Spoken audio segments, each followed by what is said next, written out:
माँ, ये आप कौन सा बीज लगा रही हैं? ये पपीते का बीज है मोनू। अच्छा, तो क्या इसमें पपीते भी आएंगे माँ? जब इसमें पपीते आएंगे तब मैं खूब सारे पपीते खाऊंगा। हाँ हाँ बेटा, जरूर खाना। मैं भी इसका खूब ख्याल रखूंगा। ऐसे ही दिन बीतने लगे। मीठी उस छोटे से पौधे का खूब ख्याल रखने लगी, लेकिन जंगल के बाकी पंछियों को इससे खूब तकलीफ होने लगी। क्या तू भी मीठी इस पौधे को रोज पानी दे रही है? ऐसे फालतू के काम करने में तुम्हें मजा भी कैसे आता है? हाँ, और पता भी नहीं इसे बड़ा होने में कितना समय लगेगा। नहीं बुआ जी, आपको तो पता ही है कि मुझे पेड़ पौधे लगाना में कितना अच्छा लगता है। ऐसी बातें तो सिर्फ तू ही कर सकती है। चलिए बुआ जी, जल्दी से यहाँ से चलते हैं। अगर थोड़ी देर यहाँ और रुके तो ये हमें भी पेड़ पौधे लगाने में मजबूर कर देगी। हाँ हाँ गोरी, यहाँ से जाने में ही भलाई है। वो दोनों वहाँ से चली गए, लेकिन मीठी को उनकी बातों से कोई फर्क नहीं पड़ा। वो उस पौधे का बिल्कुल बच्चे की तरह ख्याल रख रही थी। कुछ दिन बीत गए, वह पौधा एक पेड़ में बदल गया, लेकिन उसमें अभी भी कोई फल नहीं लग रहे थे। अरे माँ, इसमें तो पपीते ही नहीं लग रहे। हाँ मोनू, पता नहीं ऐसा क्यों हो रहा है। चलो, मैं जरा लकड़ियाँ लाने जा रही हूँ। ठंड का मौसम आने वाला है ना, इसलिए ठंड के मौसम में हमें लकड़ियों की जरूरत पड़ेगी। मुझे आने में देर हो सकती है। अच्छा ठीक है। मीठी लकड़ियाँ लाने चली गई, लेकिन उसे पूरे जंगल में कहीं भी सूखी लकड़ियाँ नहीं मिली।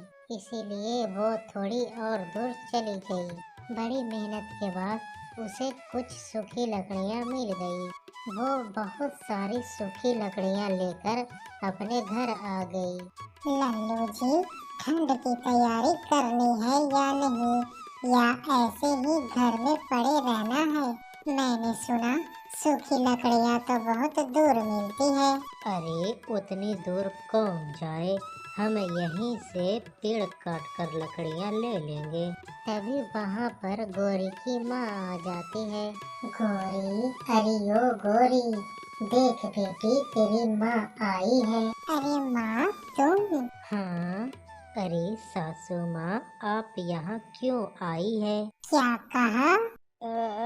अरे कैसे आए पूछना था, खुशी के मारे क्यों आए निकल गया। प्रणाम सासू माँ। हाँ जमाई जी, आप तो जानते हैं ना, वो क्या है ना कि हमारे जंगल में बहुत ठंड बढ़ी है, और मेरा घोंसला तो जानती ही है गोरी, बहुत ही कमजोर है, और इस बुढ़ापे में तो मुझसे मरम्मत ही नहीं की जा रही। तो मैंने सोचा क्यों ना मैं तुम्हारे ही घर आ जाऊं, यहाँ थोड़ा अच्छा लग रहा है। बड़ा ही अच्छा सोचा है गौरी।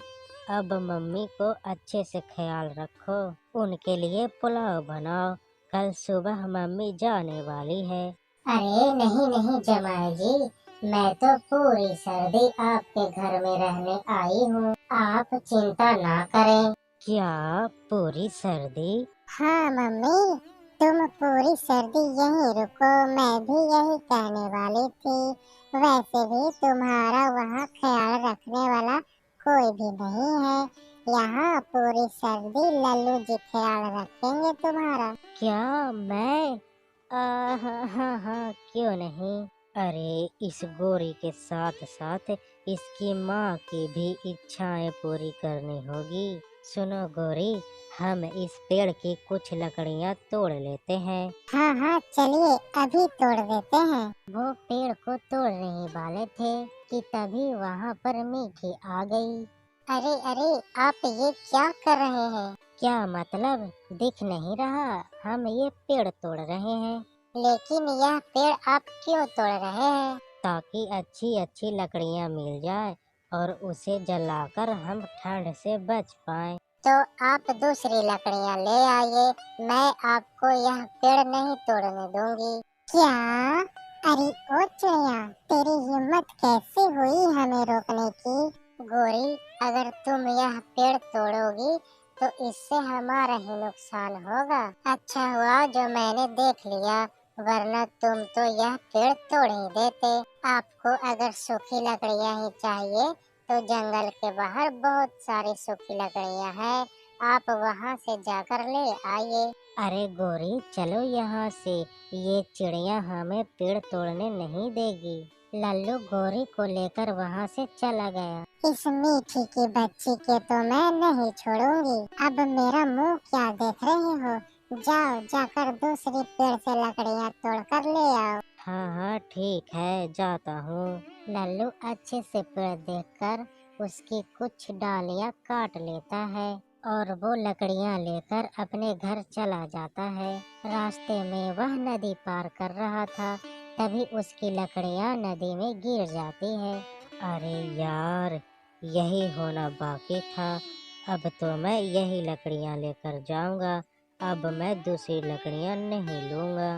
गोरी, मैं यह लकड़ियाँ ले आया। अरे दामाद जी, यह तो गीली लकड़ियाँ हैं, यह तो हमारे कोई काम की नहीं।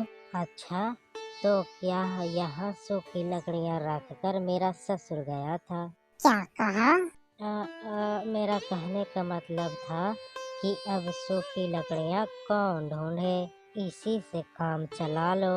अरे जब से तुमसे शादी की हूँ, जैसे तैसे ही जिंदगी चला रही हूँ। मैंने तो तुमसे पहले ही कहा था, उस सरकारी नौकरी वाले से ही शादी कर ले, वह तो दिखने में भी बहुत खूबसूरत था। लेकिन पता नहीं तुझे इसमें क्या देखा जो तू इस घर में आ गई। क्या कहे मम्मी, किस्मत मार खा गई। क्या फुसुर फुसुर चल रही है माँ बेटी के बीच? कुछ नहीं, अब जो हो गया उसे क्या ही कर सकते हैं। रात हो गई और जंगल में तो कड़ाके की ठंड बढ़ गई और चिड़िया ने तो अपनी लाई हुई लकड़ियाँ से आग जलाकर ठंड से राहत पा ली। और इधर कालू ने तो अपनी गीली लकड़ियाँ जला जला कर थक गए। अरे ये तुम क्या कर रहे हो? जरा ठीक से जलाओ, तुम्हें तो लकड़ियाँ भी जलाना नहीं आता। अरे मैं तो कोशिश कर रहा हूँ ना, तुम भी कोशिश करके देख लो। अरे मैं कह रही हूँ ना, यह लकड़ियाँ किसी काम की नहीं है, चाहे जितनी कोशिश कर लो यह नहीं जलने वाली। अरे मम्मी तो क्या करे, अब तुम ही बताओ। अरे मैं तो कहती हूँ अभी के लिए उस चिड़िया की लकड़ियाँ ले आए। क्या मतलब, आप हमें चोरी करने के लिए कह रही हैं? हाँ, चौंक तो ऐसे रहो हो जैसे कि तुमने कभी चोरी नहीं की। मम्मी सही कह रही है, जाओ उस मीठी के घर से लकड़ियाँ चुरा कर ले आओ। उसी की वजह से तो आज हमारी यह हालत हो रही है। क्या मैं ही क्यों जाऊँ, तुम जाओ ना। अब तुम जाते हो या नहीं? अब लल्लू मीठी के घर पहुंच गया। मीठी सो रही थी। मौका देखकर लल्लू चिड़िया की सारी लकड़ियां चुरा कर अपने घर लेकर चला गया। थोड़ी देर बाद जंगल में बहुत ठंड बढ़ जाता है। अरे माँ, मुझे बहुत जोरों की ठंड लग रही है। लगता है सारी लकड़ियाँ जल गई। मैं अभी लकड़ी जलाती हूँ। मीठी घोंसले में रखी लकड़ियां देखने लगती है, लेकिन वहाँ पर कोई भी लकड़ी नहीं थी। अरे मैंने सारी लकड़ियाँ यहीं तो रखी थी, यहाँ से कहाँ चली गई? माँ माँ, मुझे कुछ ठीक नहीं लग रहा है माँ। अरे बाप रे, तुम्हें तो तेज बुखार आई है, अब मैं क्या करूँ? तभी मीठी को बाहर से एक आवाज आती है। चिड़िया, अरे ओ चिड़िया, बाहर आओ। अरे ये अब कौन आवाज लगा रहा है? चिड़िया अपने घोंसले से बाहर आ जाती है। वह देखती है कि पपीते का पेड़ उसे आवाज लगा रहा है। चिड़िया, मैं ही हूँ तुम्हारे पपीते का पेड़। मैंने तुम्हारी परेशानी देख ली है। तुम्हारी सारी लकड़ियाँ दुष्ट कौवा चुरा कर ले गया है। चिड़िया, तुम चिंता मत करो, मैं तुम्हारे लिए एक बड़ा सा पपीते का घोंसला बना देता हूँ। पपीते ने अपने जादू से एक बड़ा सा पपीते का घोंसला बना दिया। चिड़िया घोंसला देखकर बहुत खुश हो गई। आओ आओ चिड़िया, जल्दी से मोनू को लेकर इस घोंसले में आओ। इस घोंसले में तुम्हें ठंड नहीं लगेगी और मोनू का बुखार भी ठीक हो जाएगा। तुम मेरी कितनी मदद कर रहे हो, मैं तुम्हारा शुक्रिया अदा कैसे करूं? अरे चिड़िया, आज तक तुमने मेरा कितना ख्याल रखा है। आज तक तुमने किसी को काटने नहीं दिया, यहाँ तक कि मैंने तुम्हें एक भी पपीता नहीं दिया। तुमने मेरी निस्वार्थता से कितनी देखभाल की। अब मेरा फर्ज बनता है कि मैं तुम्हारे मुसीबत के समय में तुम्हारा साथ दूं। चलो जल्दी से मोनू को लेकर पपीते के घोंसले में आ जाओ। मीठी अपनी बेटी के साथ घोंसले में आराम से रहने लगी। अरे ऐसे नहीं जलाते, रुको, मैं अभी पेट्रोल डालती हूँ। जैसे ही वह पेट्रोल डालती है, लकड़ियों में आग का भड़का उठ जाता है और घोंसला लकड़ी के होने की वजह से घोंसले में आग लग जाती है। अरे आग आग भागो! अरे गौरी, मेरी पूंछ में आग लग गई है, बुझाओ इसे, बचाओ बचाओ।